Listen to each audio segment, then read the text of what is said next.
Dis 'n manneding. Dis 'n manneding om van Jesus Christus te praat. Dis 'n manneding om 'n disipel te wees en dis 'n manneding om 'n disipelmaker te wees. En hier by dis 'n manneding het ons vandag die voorreg om weer met so 'n disipelmaker te gesels. 'n Disipel wat besig is om disipels te maak. En hy het hierdie storie, hierdie opdrag van Jesus Christus van die uithoeke van die aarde ernstig opgeneem. Dames en here, vandag het ek die voorreg om met iemand te praat daar uit Tula in Rusland uit. Moenie worry nie, ek het ook nie geweet waar Tula is nie. Ek moes dit gaan Google om te gaan kyk waar Tula is. Dit is in Rusland, maar ek moes gaan kyk waar Tula is. En vandag het ek, dames en here, ek weet hoe julle hom sien, toe ken julle sy naam. Niemand anders nie as Derek de Klerk, al die pad van Tula in Rusland. Derek, sê hallo vir die manne.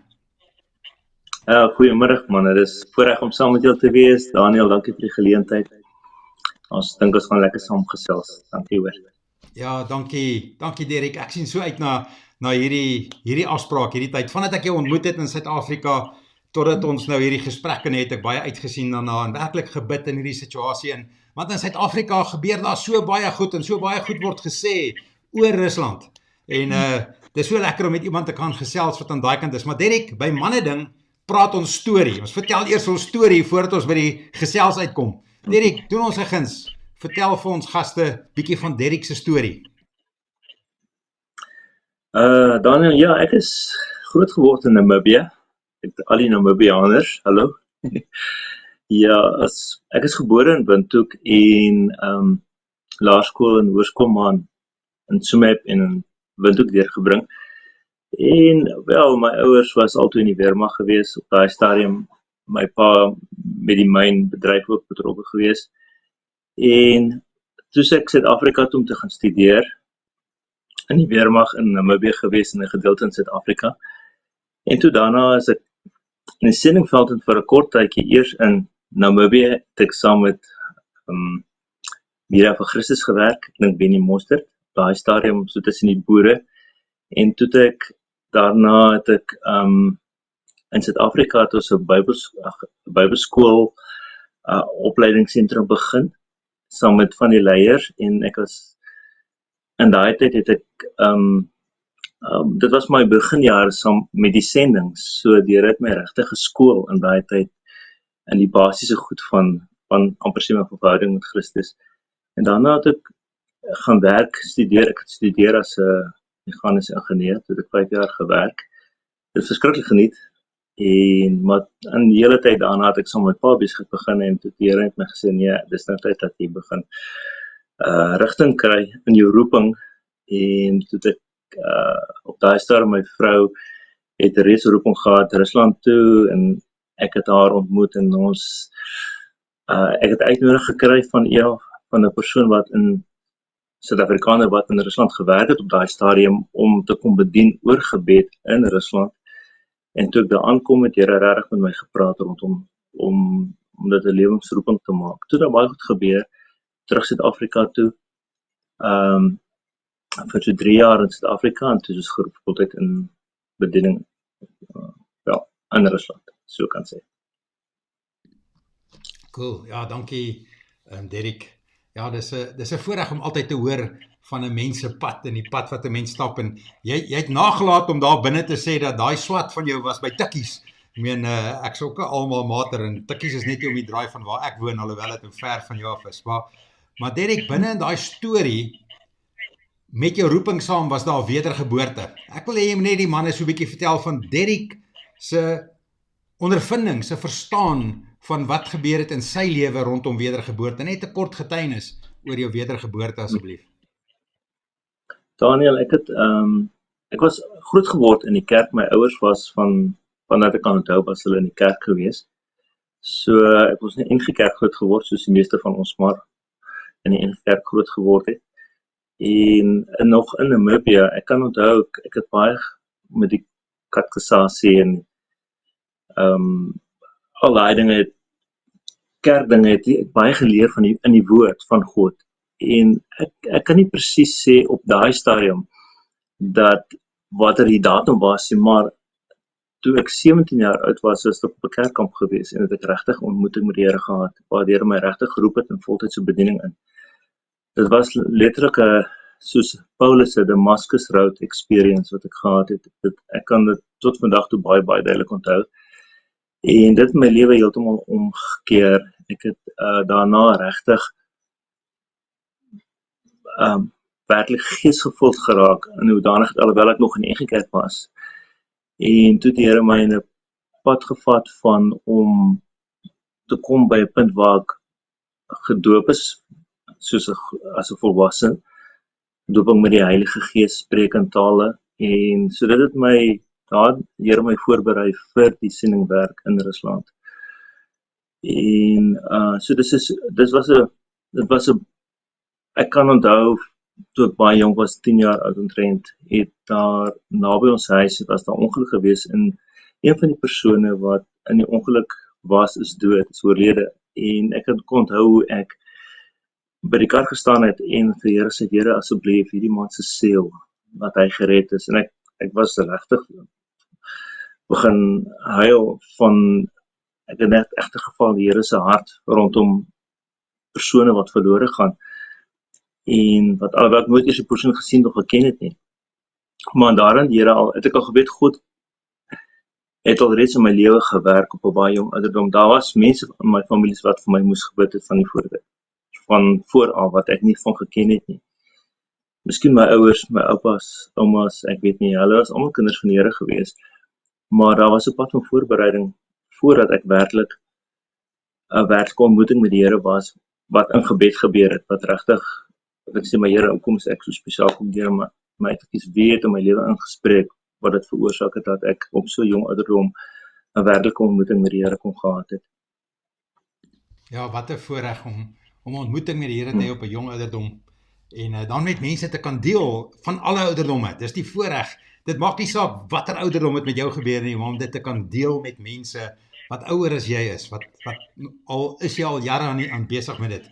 Maar Derek, jy praat die hele tyd van bid, ek hoor die hele tyd van bid, en jy het weggegee dat jy in die NG Kerk is toe jy gepraat het, jy was op 'n kamp, die sending storie saam met Benny Mostert, ons ken hom, hy is net hier om die draai van ons, maar jy het 'n bediening, en jy's met jou bediening binne in Rusland, maar jou bediening gaan rondom gebed, dit gaan alles oor gebed, Sharath International, en vertel vir ons van jou bediening, Sharath International, en julle gebed wat julle doen binne in Rusland, en wat gebeur, wat maak julle binne in Rusland? Wat is julle bediening?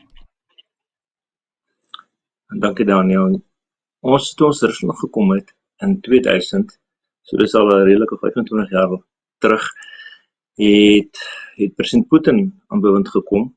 Toe was hy, sy eerste jaar was 99 het hy bewind gekom, so hy was in sy eerste jaar gewees van leierskap of van presidentskap. En op daai stadium het die Here met baie duidelik gepraat rondom president Putin. Toe gedoop is met die Heilige Gees en regtig in die Gees begin bid het, was daar regtig 'n dimensie van gebed wat ek self nie mooi verstaan het waarvan dit kom of wat die Here wil bereik daardeur nie, maar die Here het my vroeg in my tyd van bediening vir my gesê, ek is geroep om to be a prayer shield vir president Putin en vir die leierskap van Rusland. En op daai stadium, ons het in die begin net buite Moskou gebly, saam met 'n Russiese familietjie, en toe ons in Moskou net so na 3 maande, en toe het die Here my in 'n tyd van 50 dae vas in gebed gevat. En in daai tyd het hy my fundamenteer, hoe noem jy dit? Het hy my in Rusland vasgemaak. En in daai tyd het ek agtergekom wat dit is om 'n instrument van gebed in die hand van die Vader te wees. Dit was tyd van verskriklik intense gebed. Dit was net gebed die hele oggend aan, heel dag. En in tyd in die woord. En ek het die oggend het ek op die metro gaan bid in Moskou, so breinlyn, so ronde sirkellyn, en 13 stasies elke oggend vir so 2 ure, elke aand 2 ure, en dit is 'n groot deel van die tyd wat ek in Moskou was, was dit gewees. Ek het Bybelskool gedoen in Moskou, 3 jaar Bybelskool, wat my ongelooflik openbaring gegee het oor die opleiding van pastore in Rusland, hoe hulle opgelei word, hoe hulle geskool word. En in my hart op daai stadium het die Here gesê, huis van gebed. my house will be called a house of prayer for all nations. En ek het geweet die Here roep my om gebed te fasiliteer in daai stadium in Moskou. Ek het saam met die pastoor wie se beheer is van die gemeente wat die Bybelskool aanbied, is Rick Renner van Amerika. Ek het 5 jaar lank saam met hom bedien of vir hom in sy kerk gedien onder die gebedsafdeling, gebedsbediening. En hy wou gehad op 'n stadium ek moes dit oorneem. Net gevoel daar was iemand, 'n Russiese persoon wat het gehanteer het op daai stadium. Die Here het vir my gesê nee, dis nie, hy wil nie ek moet dit oorvat nie. En toe soos uit en toe soos toe en toe die Here begin met my werk rondom gebed. Ons het gebedsgroepe begin, gebeds gefasiliteer in kerke begin saamtrek, opleiding gegee, en toe het ek die voorreg gehad om vanuit Rusland in 'n hele klomp lande gebed skole te doen, in China, in Afrika-lande, in Amerika. So ek het baie beweeg. En toe het Vader het my gesê op 'n stadium, jou kinders is besig om groot te word en dis 'n tyd om in Rusland te wees en ek wil hê jy moet vestig die huis van gebed in Rusland. So toe het ek begin fokus op dit en die Here het vir ons my baie guns gegee met die mense by wie ek saamwerk, die kerk in Tula waarmee ek saamwerk. Tula is 'n moeilike plek. Dis 'n wapenfabriek van Rusland. Die geestelike realm is verskriklik donker.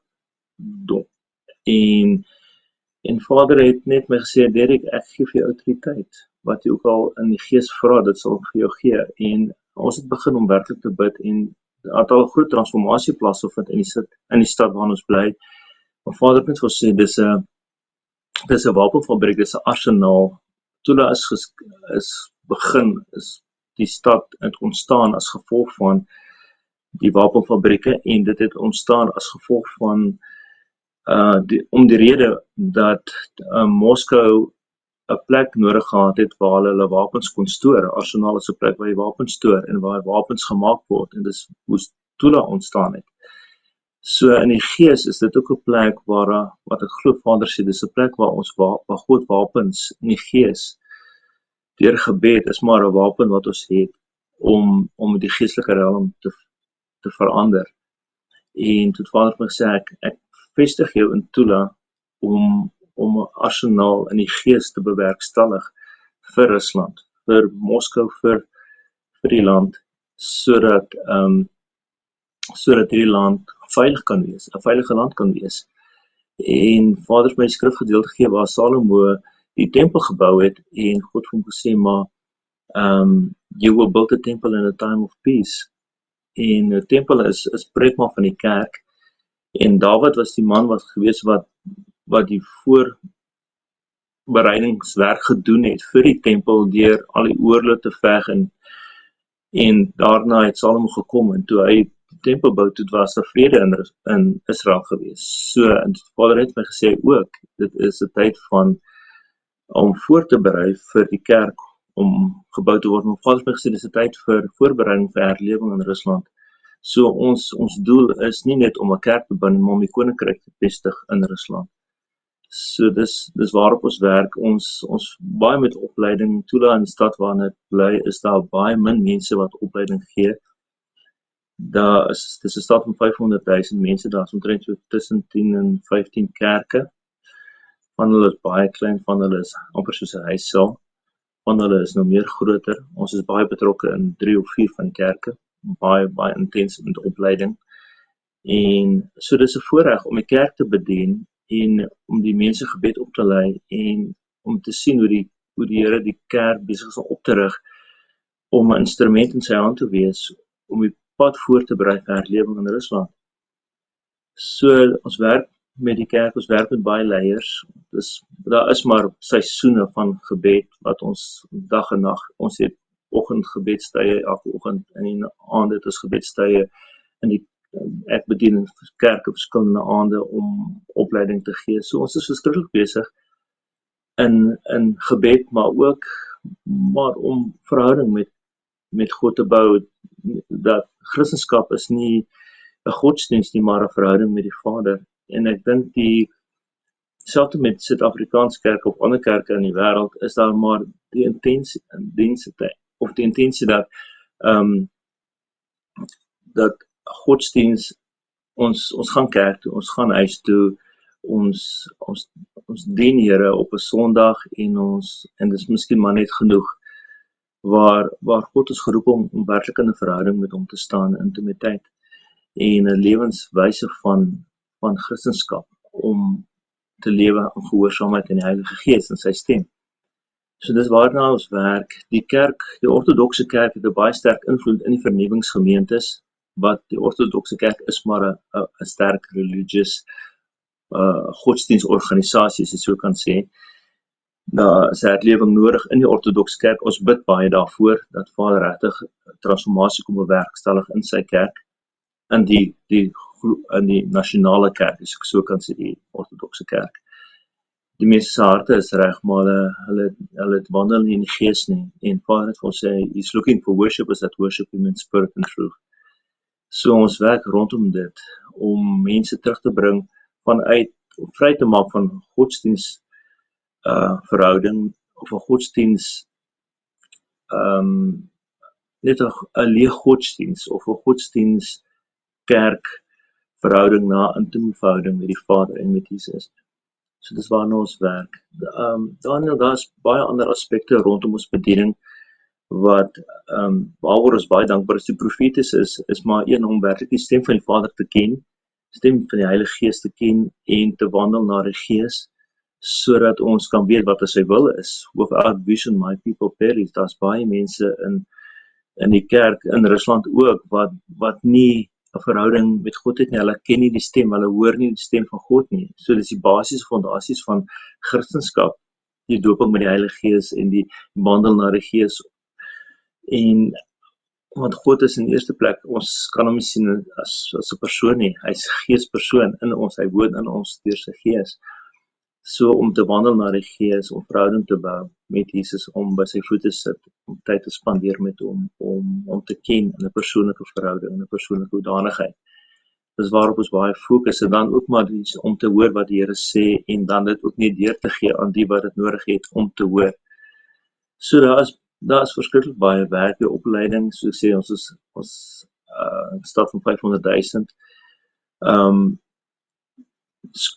Daar is, ek vat nou 'n gewone gemeente in Suid-Afrika wat opleiding, wat sê maar profetiese skool het, en genesingsskool het, en ken jou gawes. Ek praat nou maar groter vernuwingsgemeentes. Almal van hulle het hulle skole wat hulle aanbied elke week, en waar die mense heen kan gaan om to be equipped.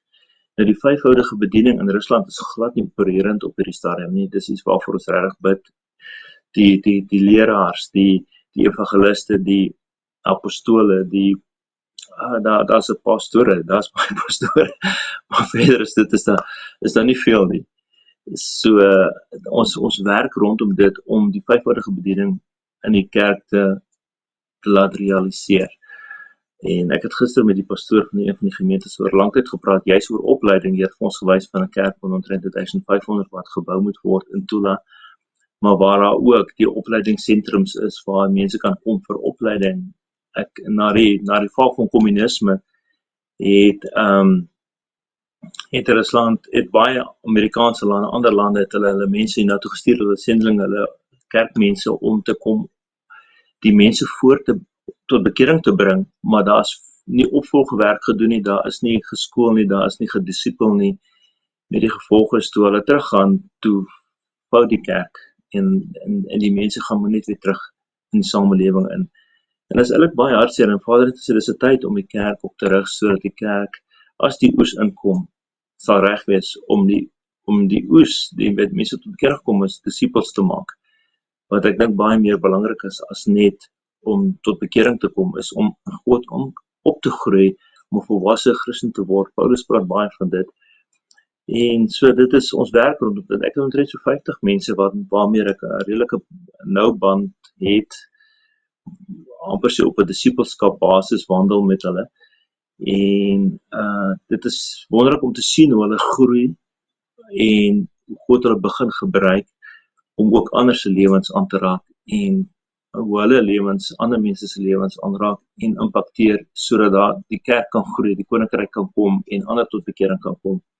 Daar's 'n paar jong mense wat nog in die afgelope week of 2 tot bekering gekom het en dis nou vir hulle is die pad van disipelmaking. So ons probeer hulle dan plaas onder mense wat weet wat al 'n verhouding met die Vader het, 'n verhouding met Jesus het en wat hulle kan disipel na 'n plek van geestelike volwassenheid waar hulle weer ander kan disipel. So dis 'n pad wat as jy vat Suid-Afrika is geestelik so ryk met soveel mense wat soveel weet van God af en verhouding het met God wat eintlik hierdie kant toe moet kom en ons kom help hierso wat eintlik baie nodig is. So ons het hier so 'n paar mense met 'n verskriklike oesveld wat as jy Vader wees ons genadig, stuur vir ons werkers want die arbeiders is min en die oes is groot. So dis omtrent in 'n neutedop wat ons doen, Daniel. Dankie. Dit wil my klink asof hierdie Suid-Afrikaner wat met ons Afrikaans praat vanuit Rusland uit, nou ook 'n oproep gedoen het aan Suid-Afrikaners na Rusland toe. So die ouens wat nie wil Amerika toe gaan nie, kan Rusland toe gaan. Ons sê dit was net, dit was baie stout, ek moet dit dalk uitsny nou. Maar Derek, dankie vir daai en dankie vir jou deel en dankie vir julle erns met die woord. Maar jy het gesê toe ons praat rondom waaroor ons vandag moet gesels, het jy gesê maar die regering van Rusland is 'n belangrike komponent vir ons om oor te gesels en jy het vroeër genoem dat jy fundamenteel gehoor het en weet dat jy vasgemaak is aan gebed vir die Rusland regering. Praat met ons daaroor asseblief. Ja, dankie Daniel, ja. Ja, dis 'n voorreg. Partykeer dink ek net Vader stuur sendinge juis nie net om mense tot bekering te laat kom nie, of gebruik word om mense tot bekering te bring nie, maar veral om 'n spesifieke sleutelposisies in te neem. En rondom gebed het Vader my al vir baie jare lank geskool. Die eerste 7 jaar was 7 jaar van werklik vas en gebed, seker vir meer vas en gebed of vas en gebed as wat ons geëet het in daai 7 jaar. Waar die Here ons net as 'n baie keer 'n klein groepie gebruik het net om seker goed in die gees te verander sodat ek glo regtig baie keer die regering beskerm was en op die regte pad kon kom het en op die regte pad kon gebly het as gevolg van die gebeure van die saints, van die Christene, van die kinders van die Here. Nie net ek self nie, daar was dit altyd maar 'n klompie mense saam met my gestuur om saam met ons te stap as soos voorrunners wat vooruit gegaan het om die pad voor te berei. Ek het die voorreg gehad om by die G8, nou daar stadium was Rusland deel van die G8 gewees, om die G8, die groot land, G8, lande wat by mekaar gekom het dan hulle samesprekings gehad, 'n summit gehad het oor wat hulle gaan besluit vir die volgende jaar, hoe hulle die wêreld gaan impakteer.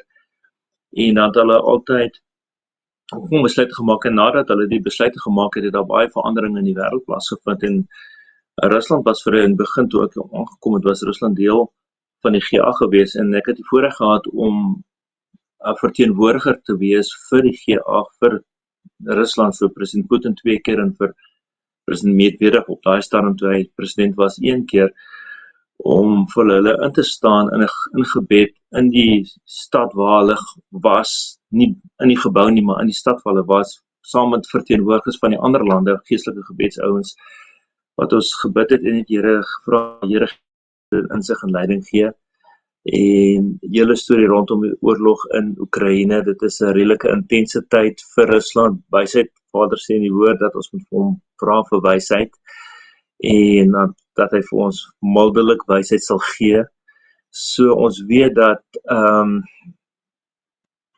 Vader vir ons wysheid gee soos ons vir hom vra en daarom vra ons vir hom wysheid vir ons regerders en Vader gebruik dit. Ek glo regtig dat deur dit so tyd terug my 'n visioen gegee het terwyl ons gebid het, juis waar ons saam bid, spesifiek baie intens saam gebid het vir die regering ook. Het Here vir my wys gegee dat 'n beeld van Jesus waar hy Ek sien sy gesig, maar nie werklik die gesig, maar ek weet dis hy, ek sien die glorie, die intensiteit van sy persoonlikheid, van sy oor, daai autoriteit. Maar ek sien dat Jesus besig om te huil, en ek sien die mense, en ek sien 'n gat in die grond, en mense kom soontoe, en hulle kom kniel by hierdie gat in die grond, en hulle bid daarso, en hulle smeek God, en ek sien verskriklik baie, almal van hulle huil, verskriklik intens, en ek vra vir die Vader, wat is dit, maar ek sien, hulle trane is so baie, dit maak hierdie gat vol water, en dit word 'n meer, en ek hoor die Heilige Gees sê, maar millions of liters of tears, en ek besef toe, maar dis met die oorlog, en Vader kyk na my toe, en hy sê vir my, die Heilige Gees, die Gees sê vir my, this war needs to end, en ek besef, maar alright, ja, ons weet hierdie oorlog moet eindig, maar as wat Vader vir my sê, met in die manier waar die Heilige Gees het my sê, voel ek die Heilige Gees vir my, julle moet hierdie oorlog eindig, en ons staan verteenwoordig Rusland ook in die Gees, maar ek voel toe Vader sê, nee, dis die kerk moet hierdie oorlog eindig, en ek sê, Vader, maar nou, hoe eindig ons die oorlog, en die Here sê, geef my Mattheus 18 vers 18, wat sê, maar, what you unlock on earth will be unlocked in heaven, what you bind on earth will be bound in heaven, en ek besef toe, maar Vader sê vir my, direk, julle gebede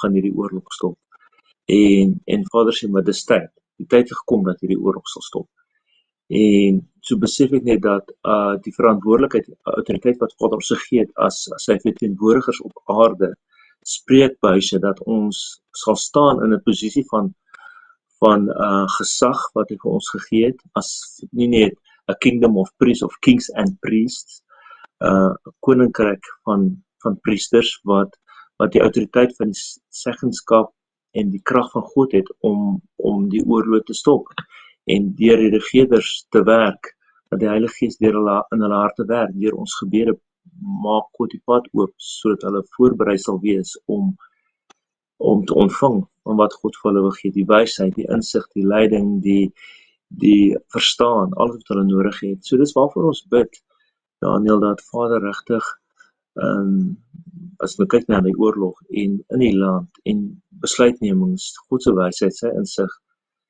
sodat ons regerders reg sal regeer, en dat hulle werklik dat die oorlog in Oekraïne sal ophou. Die Oekraïne oorlog is die olifant in die kamer, en ek sal graag wil hê, kom ons gesels oor dit. Ja, Daniel, van ons mense se kinders is oorlede in die oorlog, en ek dink Vader het dit toegelaat ook rondom dat ons meer 'n hart kan kry hoe om regtig te bid daarvoor. Een van die vroutjies, haar kinders is so oud soos, haar seuns is so oud soos my seuns, en die oudste seun is so 2-3 maande terug sy oorlede op die oorlogsveld in Kursk, waar die tweede oorlog of die tweede gedeelte oopgemaak is wat oorlog betref, en dit was van verskriklik moeilik om dit te aanvaar. Ons het saam met haar gebid, vertrou, sy het kontak verloor, en so met die gevolge sy by 'n punt gekom waar sy net besef, maar sy weet nie meer, lewe hy of lewe nie meer nie, en toe van die mense wat saam met hom op die oorlogsveld was, van die soldaat het vir haar 'n brief deurgestuur, gesê het, maar he died as a hero because he saved them. Hy het vorentoe uitbeweeg en hulle het agtergebly, met die gevolg toe sy noodlottig gewond, en sy vriende het oorleef. Maar die ma, die hartseer, die pyn, die lyding nou in Oekraïne self ook, hulle het baie meer mense verloor al as Rusland, en die hele oorlog, hoekom het begin het, wat is die rede daarvoor, hoekom Rusland het begin, daar's soveel amper sy politieke redes ook wat ou daar kan byvoeg, dat dit nie net gaan oor die oorlog. Ek dink oorlog op sy beste is 'n slegte ding. Dit gee nie sommer antwoorde vir die probleme nie, maar wat ons besef het met Rusland se oorlog is ook, dit gaan oor die soewereiniteit van Rusland, en dat Rusland daar's sterk invloed van die ortodokse kerk af in die regering wat veroorsaak dat die beginsels van die woord nog in die land toegepas word.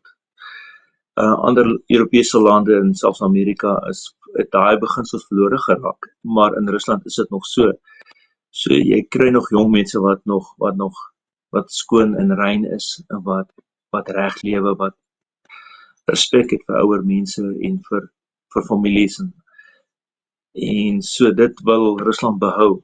Nou uit die regering sodanigheid is actually die kerk se posisie om dit in die land daar te stel is jy berei jou land voor verlewing deur gebed en dan kom Here met sy krag, sy Heilige Gees en hy werk in mense harte en jy gaan uit en jy bearbeid die mense op die strate en waar ook al dit nodig is sodat mense tot bekering kan kom.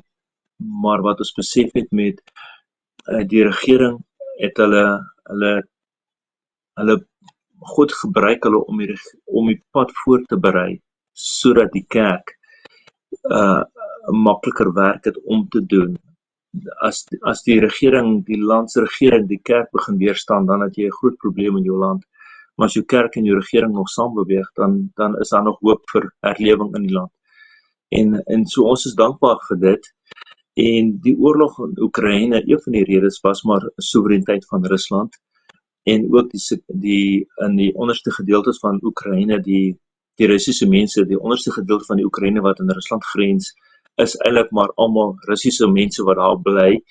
En in Oekraïne, hulle paas of hulle maas bly in Rusland en die kinders bly in Oekraïne of andersom, of van die familielede bly daai kant en die ander lede bly hierdie kant. So dit is en met die koms van die nuwe regering met Zelensky wat in bewind gekom het wou hulle deel word van NATO en Rusland het gesê dit gaan nie gebeur nie want dit raak te gevaarlik in die hoedanigheid van die beveiliging van Rusland se veiligheid word bedreig deur dat die weermagte van NATO op die grens van Rusland is en as daar enige missiele goed geskiet gaan word, is dit 'n paar minute en dan kan dit veroorsaak dat daar nukleêre oorlog kan gebeur as gevolg van die kort tydperk wat dit het, daai vliegtuig met daai missiel vlieg van die een kant na die ander kant, sodat hulle nie kan onderskei of dit konvensionele missiele is of nukleêre missiele is nie. En dan sal Rusland reageer met nukleer en nie met konvensioneel nie. En dan begin jy daar 'n oorlog al het die ander land nie 'n derde oorlog beplan nie. So dis waarom daar's baie goed wat saamspeel rondom dit en ek dink Rusland het nie in eerste plek nie gedink die oorlog gaan uitbrei in so 'n magtige oorlog as gevolg van wat Amerika en Europa het Oekraïne voorberei vir 'n oorlog met Rusland, so hulle het baie wapentuig in finansies en resources en so kan sê in Oekraïne oor 'n kwessie van 7-8 jaar inbelê en toe Rusland Oekraïne inbeweeg, toe besef hulle maar hierdie is nie net Oekraïne wat hierso, dis 'n baie sterker force wat hulle teen staan en dit gaan nie 'n paar dae wees nie, maar dit gaan dit kan 'n lang tyd wees. So daar het goed negatief en positief wat veroorsaak het dat hierdie oorlog is wat dit is vandag en waar daar baie mense al dood is, baie soldate en Rusland van Russe kant af, van president Putin se kant af en die regering se kant af begeer hulle regtig om die oorlog te stop op hierdie stadium. Maar die punte wat hulle daar gestel het rondom hoekom die oorlog in die begin is, daai 4 gedeeltes wat deel geword het saam met Crimea. Volgens die Russiese wet is dit klaar Russiese grondgebied. Die grense is agter daai 4 landsgebiede. So dit veroorsaak dat Rusland het gesê dis dit gaan nie verander nie. Dit sal so bly. Dit is klaar Rusland, dit word nie verander. So met dit en van Oekraïne se kant af en van Amerika se kant af, Europa se kant af, het van hulle kant af wou hulle dit anders gehad het. So ons bid net vir Here verwys. Baie keer wat ons sê, Here gee vir ons wysheid om te bid want ou weet nie wat is reg en wat is verkeerd nie. Ons het kom ons sê algehele verstaan van wat besig om te gebeur. Maar ons besef nie daar's reg en verkeerd aan albei kante. En ons bid net Here, asseblief bring hierdie oorlog tot 'n einde. En soos Vader vir my gewys het om te sê, maar Derek, ons het vir julle autoriteit gegee. My seun woon deur sy krag en sy gees in julle harte. Gebruik dit om hierdie oorlog deur julle gebede te beëindig. Nou, ek praat nie vir myself nie, ek praat van mense in die kerk in Rusland, selfs in die wêreld wat daarvoor bid ook spesifiek. So, maar dat dit verskriklike gevolge het op tussen Rusland en Oekraïne, of twee lande in die toekoms vorentoe gaan saamwerk, weet ons nie. En of dit hoeveel jare dit gaan vat voor daar weer versoening gaan kom tussen Rusland en Oekraïne as gevolg van die haat en die seer en die pyn wat gekom het as gevolg van dit. Ons kan maar net Vader vra dat hy deur sy gees mense se harte voorberei. Iets wat Here my gewys het is dat daar in Oekraïne waarskynlik voor nog in Rusland 'n herlewing gaan kom, sal daar in Oekraïne herlewing kom as gevolg van die oorlog. So, en as gevolg van die mense daar is baie mense wat uitroep na die Here toe, wat sê, maar Vader, asseblief wees genadig, stop die oorlog, en wees ons genadig om dat ons kinders U sal ken, daar op die sendingveld, op die oorlogsveld, en dit is nou op hierdie stadium 'n sendingveld, want ons het al baie getuienis gehoor van jong manne wat tot bekering gekom het op die oorlogsveld, op die grenslyn, wat nie dink andersins tot bekering gekom het nie, as dit nie was dat hulle in die omstandighede is waar hulle is op hierdie stadium nie. So, ten spyte van die omstandighede, gebruik God, hy sê dat alles ten goeie meewerk vir die wat hom lief het, so ek weet Here gebruik ook selfs die oorlog in daai hoedanigheid. Maar dat dit onnodig is en dat baie mense sterf is baie hartseer en 'n groot kommer vir baie mense in die wêreld op hierdie stadium. Ons bid net te vra net Vader asseblief dat dit nie sal oorgaan en 'n derde wêreldoorlog sal veroorsaak nie, maar dat dit met my gewys op 'n stadium 'n stuk grond wat pikswart gebrand is en daar's niks op die grond oor nie, daar's niks bome nie, daar's niks plante nie, dit is net swart. En toe kom reën dit, en na die reën, toe die saad wat in die grond was, het toe begin weer oes oplewer, en ek besef die Vader sê, maar ten spyte van dat daar niks op die aarde oor is nie, is daar nog die saad wat gesaai het hierdie jare, sodat daar regtig herlewing kan kom, ten spyte van die verwoesting wat plaasgevind het. So dis waarvoor ons bid, in hoop en geloof en vertroue dat God getrou is om wonderwerke te doen, en daar is alreeds so baie wonderwerke wat plaasgevind het, maar na die oorlog dat daar nog werklik versoening sal kom tussen Rusland en Oekraïne, die mense, die paas en die families weer verenig kan word, wat op hierdie stadium nie mekaar wil praat nie of kommunikeer nie, as gevolg van die oorlog. So, maar dat dit ook in die wêreld 'n groter impak sal hê as net dit wat dat een land wen en 'n ander land verloor. Dat dit 'n impak sal hê dat mense oor die wêreld heen terug sal kom by 'n punt waar hulle besef, maar die enigste weg na ware vrede in die wêreld is werklik Jesus. Hy is die vredevors. En dat mense in lande sal terugkeer na God toe. Wat 'n voorreg is dit om met 'n Boeta te gesels in Afrikaans, wat in Rusland sit, wat sien hoe hierdie afspeel, wat die mense ken, wat die mense bedien, wat betrokke is binne in hierdie situasie, en dit nie net iemand is wat 'n hoorsê storie met ons deel nie, want ons hoor nie die storie vanuit jou perspektief nie, en dis 'n ander perspektief as wat ons gewoonlik hoor. Maar Derek, dankie, tyd het ons ingehaal, maar ek kan nie vir jou sê totsiens as ek nie vir jou vra om die manne te bemoedig nie. Derek, bemoedig die manne. Ja, Suid-Afrikaanse manne, wie julle is so bevoorreg om soveel wysheid, soveel geestelike erfenis te hê, van soveel jare, generasies van geestelike groei, geestelik van kerkwees, van verhouding met Jesus, verhouding met die lewende God, wat as julle met ander na toe kom en te kom kyk van hoe swaar manne kry in Rusland geestelik, dan het julle so baie om te gee, en ek wil julle bemoedig om regtig geestelike leiers vir julle families te wees, om Jesus uit te leef, waar ook al julle gaan, in die werksplek, in families, op die straat, wees Jesus vir 'n wêreld wat Jesus nodig het. God is 'n Vader. Ons is vaders en ons dra die beeld van die Vader na sy liefde, sy krag, selfs sy heerlikheid uit na 'n wêreld toe wat goeie vaders nodig het. So, Vader, seën vir julle. Dankie vir die geleentheid en wees lief vir Jesus. Ons sê ja en amen op daai ene. Dankie Derek, dis so 'n voorreg en dankie dat jy met ons kom gesels het. Dankie dat jy jou getuienis met ons kom deel het en met ons kom gesels het oor wat gebeur in Rusland. Manne, dis 'n manne ding om 'n disipel te wees. Dis 'n manne ding om 'n disipelmaker te wees.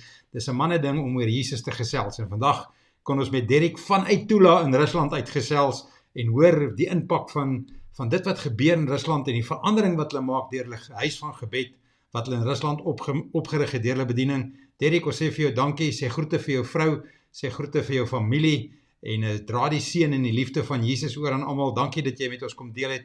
Ons groet, totsiens Derek. Dankie Daniel, voorreg hoor. Totsiens.